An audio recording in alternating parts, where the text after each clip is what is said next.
Welcome to this podcast on social sustainability and development of district heating.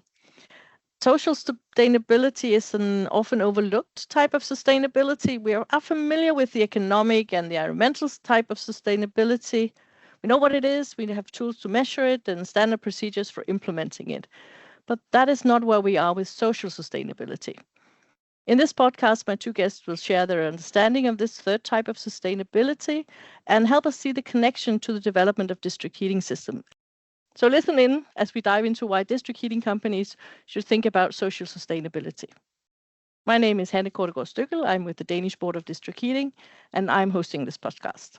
My two guests are Kristina Lygnerud, who's a professor at the University of Lund in Sweden, and postdoc Johanna Aurault from the Vienna University of Economics and Business in Austria. The three of us share a curiosity about investment decisions and business model, and we developed this research project to investigate social sustainability in the context of district heating. Kristina, why do you think the International Energy Agency decided to fund this research, which they did in 2024 through their district heating and cooling platform? Why do you think they did that? Thank you, Hanne. I think there is a lot of knowledge on technical dimensions and economic dimensions associated to district energy, but the context or the concept of social sustainability has been less explored, especially in the business context. So to my knowledge, this is the first study of its kind, and I believe that's why we were funded.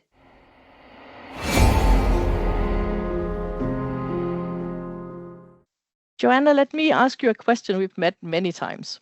What is social sustainability? Is there an easy answer to that?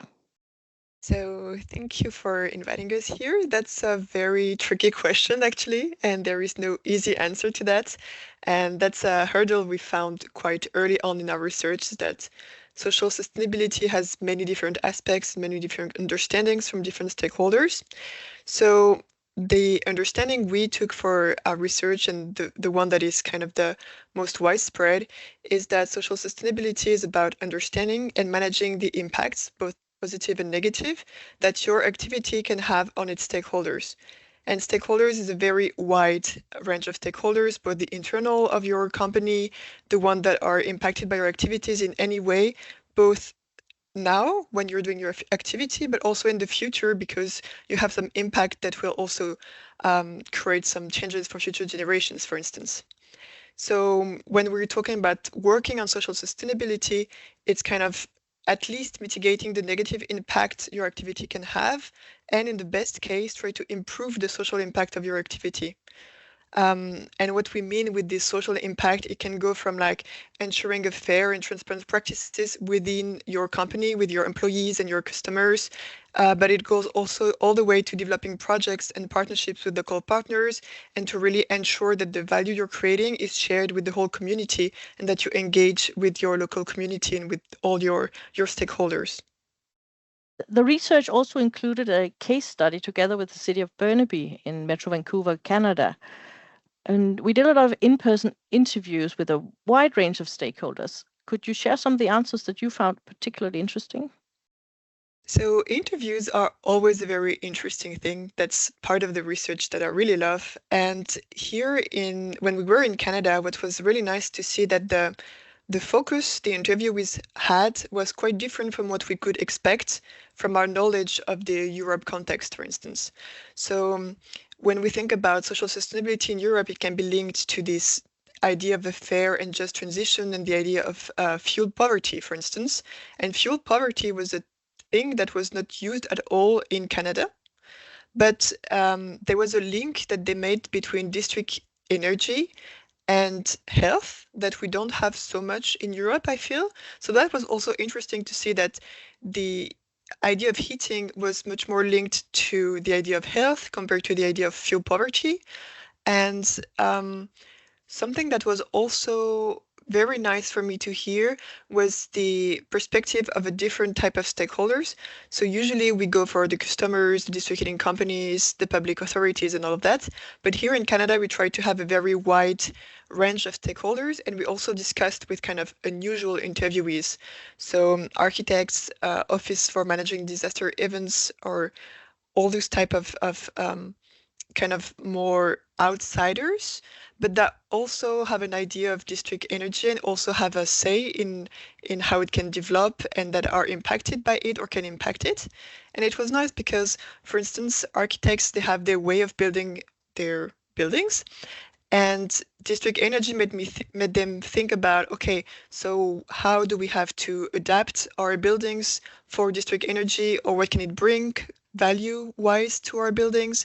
And the Office of Managing Disaster Events, for instance, they had this very strong idea of where can we put the plans and where is it relevant disastrous events wise, like next to a river, there are some risks associated with that. So all these different perspectives that we don't necessarily see, but that are very interesting when we're talking about social sustainability, because the idea is to have really this sharing of value and ensuring that all stakeholders see the benefits and get some positive impact out of the district heating.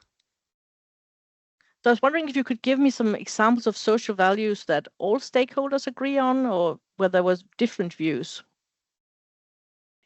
The stakeholders, they all felt that recovering waste heat from a waste combustion plant, which was the case in Canada, was a good idea, because then it's a very green value and you make use of something that is locally available. So this, I think, was the main driver for the city itself, and also a very important element for the other stakeholders. And then apart from that, they had differing interests. So for example, there was a big discussion about, is there enough space to include district energy in the buildings? Does it free up space? Does it take space? So it was a commercial discussion if it's something that is valuable to build in or not. And then also the dimension of cooling came up. So a combination of heating and cooling would be something very important to many stakeholders. And probably that's a result of Canada being affected significantly by heat waves in the past years. And just to follow up on that, you already mentioned it, Kristina, but the stakeholders were interviewed. They had also very different levels of awareness. So depending on how close they were to the project, they also had a stronger idea of what the project would look like, and so the values that could be associated with it. Whereas some others that were a bit more outsiders, let's say, they had a vague idea of what district energy was and district heating was. So of course the values they associated and the views they had on the social values were very different and more related to their own job. So for instance, health or disaster events or things like that. So if you sum up the main message of social impact.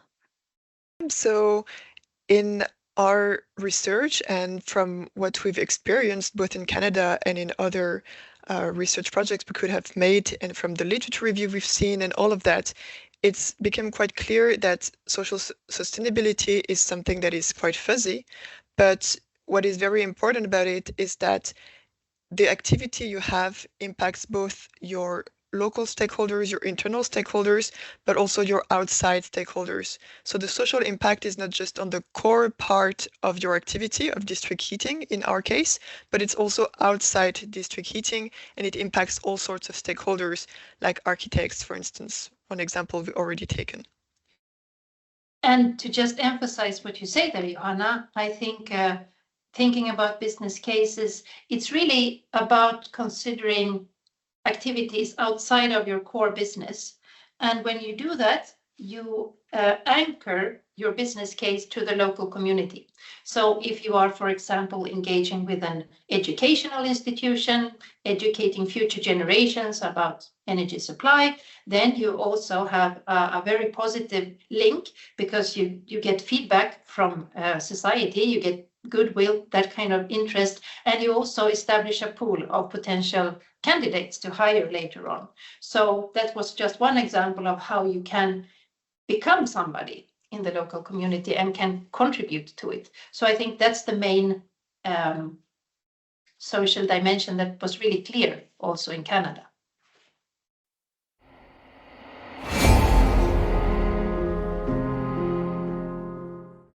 So there are some social values and different stakeholders value them in different ways. Let's dig more into the value chain of district heating and see how social sustainability relates to that. Kristina, you worked with value chain of district heating before. What would you highlight from adding the social dimension to district heating? Where does it show up in the value chain for district heating? Yes. So in this project, we actually made a comparison of more mature markets and the value chain of district heating there, and then the context of Canada. And we see that the social values, they enter in all parts of the value chain, but in the more technical elements, they are combined with economic and environmental dimensions. Whereas later on in the value chain, when it comes to marketing, outreach, after sales, that's where you can have a big impact when you communicate about it to the society, or you engage with your customers to co-create new solutions, that kind of thing. Johanna, what did you notice in the analysis of value chains? So I'm less familiar with the value chain analysis, but I found it very interesting to see the results we came with, because it's a way to have a very holistic view of how social sustainability can be integrated in really from the very start of your value chain to the very end of it, and in all types of activities. And what I've found is that when we're doing this analysis, social sustainability can be a part of all activities, like really all the activities in your value chain, but it can be both a positive or a negative thing. So if you work on it, you can create value or social value, and then it can relate to other types of value. But if you don't work on it, that's where you can have a negative social impact, because you're just doing your classic business as usual and you're not thinking about the social impact you're having. And then that's when you can have a negative impact. So I found that this value chain analysis was very interesting to see that, and to see where were the threats or the weaknesses in social sustainability throughout the whole value chain. In the report we will publish in the fall, there's some interesting table in the research report. One of them lists the monetary and non-monetary impacts of different social KPIs. Why this split, and can you share some of the non-monetary impacts on social sustainability? Well, maybe I can give a background to the idea to establish social KPIs for district heating. We didn't have this idea from the beginning in the project, but when we were in Canada, we realized that in order to be seen, you need to have some kind of visibility, and KPIs was something that was well known. So that's why we invested some time in understanding what social KPIs exist and which ones are relevant for district energy. And that's how we came up with the table.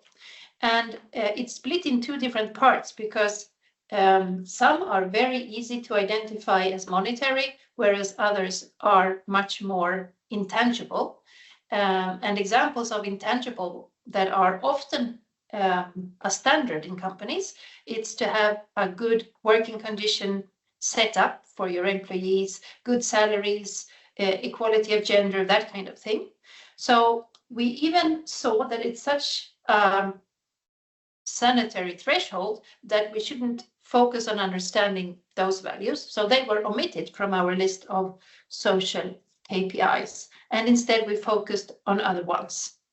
For the non-monetary ones, there were lots of them actually, because social value is not something you can easily monetize in first approximation. So of course there are some you can, like the price, having affordable price or a just price for everyone, it's linked quite well to the economy. But then a lot of them, like the education or the link to other local activities, like the philanthropic activities, for instance, or building inclusive and having all the educational work with the schools, all of that are bring some social value, but it's quite intangible. You can't really translate this into money directly. So that's why we think it was interesting to show that non-monetary impact was actually a huge part of social sustainability, but a very important one also. And other examples that come to mind are, for example, the impact on the cityscape. If you build inclusive buildings and beautiful buildings, then people are more inclined to think about it as a positive element. To add on what Kristina just said on, for instance, the impact on the cityscape, there are several layers actually of impact there, because if your building does not abide by the idea the municipality has of what it wants its cityscape to look like, maybe you won't get the permit to actually build your buildings. So there is this first like threshold that you need somehow to be compliant to the regulations, but also to do something that people will accept. And then there is this second layer that if you have a building that is kind of a signal of sustainability and is an aesthetic building and it's inclusive, it will also change the vision people have of district energy. So if you have a very clear building, people will say, oh, district energy, yeah, it's linked to this building there. And they will have a different opinion, a more positive, perhaps, idea of what district heating is. So there are like kind of several layers just with one KPI. So we talked a lot about it in the project, that we have ripple effects, right? You have a drop of water and then it has a lot of circles around it. And that's the way that social sustainability seems to work. It can have a direct impact somewhere and then multiple layers of indirect impact. Let's talk about the drivers, the internal and external drivers for social sustainability. Kristina, I know you have some thoughts on that, so please share. Yes. So social sustainability is, in the context of business cases, it's an innovation. You have business models, you have sustainable business models, you have socially sustainable business models. And of course, innovations appear for a reason.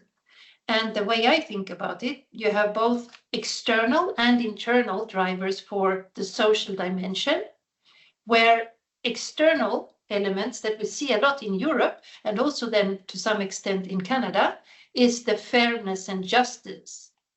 And then you have the importance of being transparent.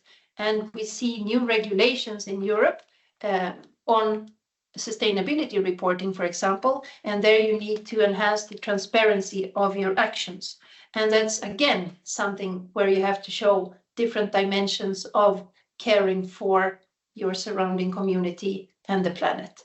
So I believe there are a lot of external drivers, and then they are internalized because in order to be competitive, you need to work with these elements. In order to attract talent, you need to have these elements. So it's kind of linked.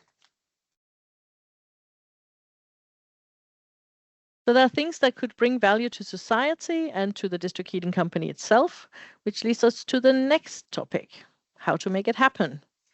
Johanna, in Burnaby, it's the municipality and the regional Metro Vancouver that is driving the development of district heating. And again, I want to split this question in two.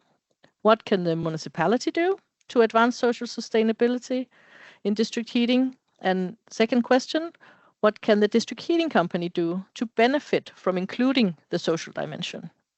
So I think the answer to that is quite linked to what Kristina just said with this idea of internal and external drivers.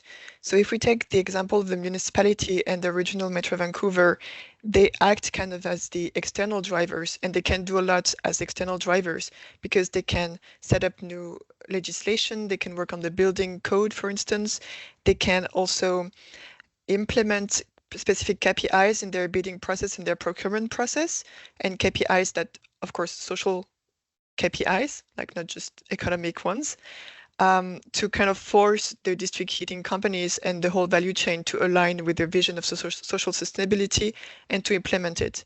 So that would be kind of an external driver, and they can be really proactive in becoming these external drivers for social sustainability.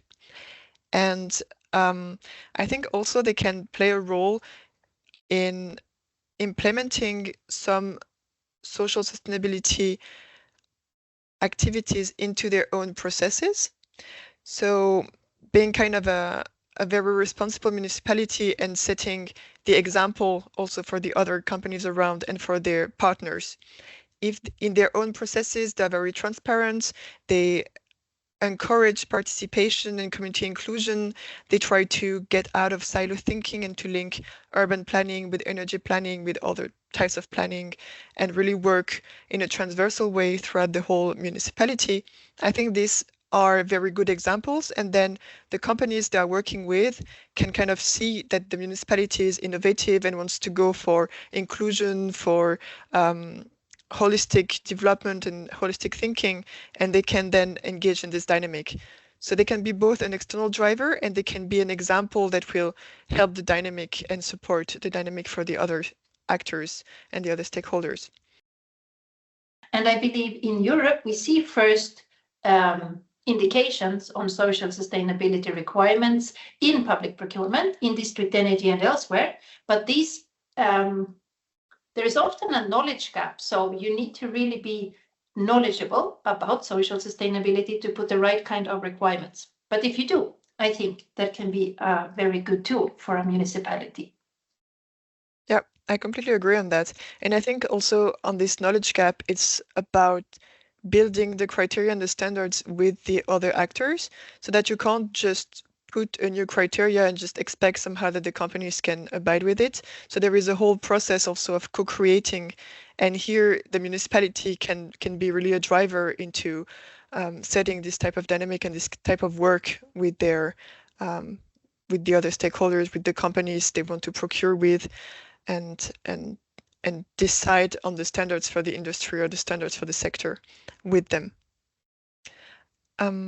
So that would be on the kind of public part. And then, Hanne, your question was also on the the district heating company, what they can do to benefit from this social dimension. So here it's kind of what Kristina said about internalizing these external drivers. So first, if they don't follow this dynamic, if they don't abide, they will kind of fall behind. So of course, if they don't actively abide by the new legislation, if they don't abide with the new criteria for procurement, for instance, they won't win the markets and they won't be competitive, and then they have, in some way, they are forced to abide with the social dimension. So this is the first way they benefit from it, is that if they don't do it, they fall behind. And then another way where they can be more proactive is that if they actively try to improve their social impact, they will have more acceptance, they will be more linked to the local stakeholders, they have an easier integration into the ecosystem, which means a better business case, which means a competitive advantage. So it's also, if they don't do it, they fall behind, but if they do it, they can transform this into a competitive advantage. And also if they don't, that's something we said at the very start about the whole value chain.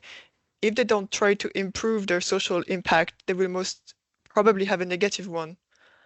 And then they will have a bad image, and it will be harder for them to get these markets, even without the external drivers of the regulation or the criteria from the municipalities. And in this context, I think you can actually introduce a couple of actions to take if you want to foster social sustainability. You can make an analysis of your value chain to create awareness. Where could we make an action that would, increase our strength here in the social sustainability aspect? They can also actively go out and reach out to relevant stakeholders in the community to see how they can jointly work on new solutions. This can also lead to new businesses, right? So that's something we see would be a natural development of district energy business cases for the future. In another study we made for the future business models, we saw that outreach and interacting with stakeholders in new ways is the way forward. And I think that also applies to the social aspect. And then most importantly, I think, is to challenge your existing business case, because old habits die hard and cash cows are very appetizing, but at some point in time, they will stop delivering milk. So you have to reconsider the way you are operating and have your business set up for you. And just linked to that, when you were saying about the analysis, so I think analyzing your value chain to see where you have strength and when you can strengthen your strength, but also where you are very weak and where you can have a negative impact to mitigate this impact is important. But also linked to what you said, to reach out and create partnerships the analysis of your ecosystem and understanding all the local stakeholders you have around you and all the stakeholders in your value chain outside yourself is very important to see where there are opportunities and to be able to seize these opportunities and to understand where you have resources that you're not using yet and where you can strengthen your link to your local stakeholders.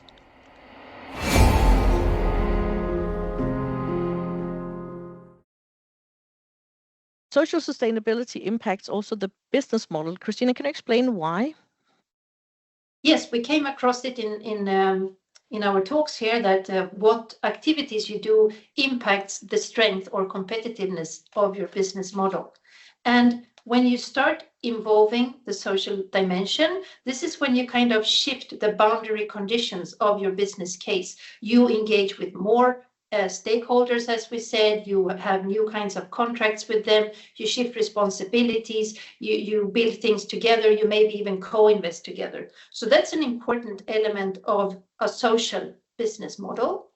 And then these new partnerships and the new collaboration forms and the new uses of assets, that's what kind of makes it possible for you to anchor yourself to the community, because you are not only an operator in isolation in an own silo, but you have interconnected with many parts of the society, and that's also very helpful for the competitiveness of your business case. For example, your key partnerships become much more emphasized and important in the social business model context. And we see district heating connecting more and more to other sectors like industry, electricity system. So I guess this just enhances it even more. Yeah, it's this sector coupling, right? So you can benefit not only from your own sector, but interacting with other sectors and strengthening them. You have the flexibility aspect of district energy versus electricity, for example. So you can both learn from other sectors and contribute to them. And the meta conclusion on this social sustainability dimension is that it requires a new mindset and interacting with stakeholders in ways you didn't do before. And that's not necessarily linked to technology. It's more of a people-to-people skill. And to add on this very nice conclusion, I think there is a mirror, because this is the case for the district heating company, but of course it can be mirrored on the municipality side. If they engage with all their departments, if they have a more holistic way of planning and thinking about their energy in an integrated way within their urban environment, it will, of course, facilitate that the district heating company can create some sector coupling and work with the other sectors. Thank you, Johanna and Kristina, and thank you to the IEA DHC. We encourage you to read the report and the upcoming articles in the Sciences Corner of Hot and Cool. Thank you very much.